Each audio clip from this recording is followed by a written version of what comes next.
എന്തിനി വേഗം ഇത്തിരി നേരം പറ്റി പേടിച്ചു ഞാൻ നിന്നുടെ മൃദുല പ്രതലം അധികം മധുരം അതിമനോഹരം.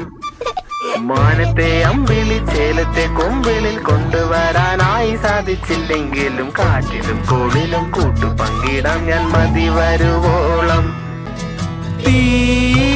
വേനലിൽ പൊള്ളാതെ നീർ പെയ്തു നീ ചെയ്യാതെ ഞാൻ കമ്പിളി പോലെ നിന്നെ പുണരാം. ഞാൻ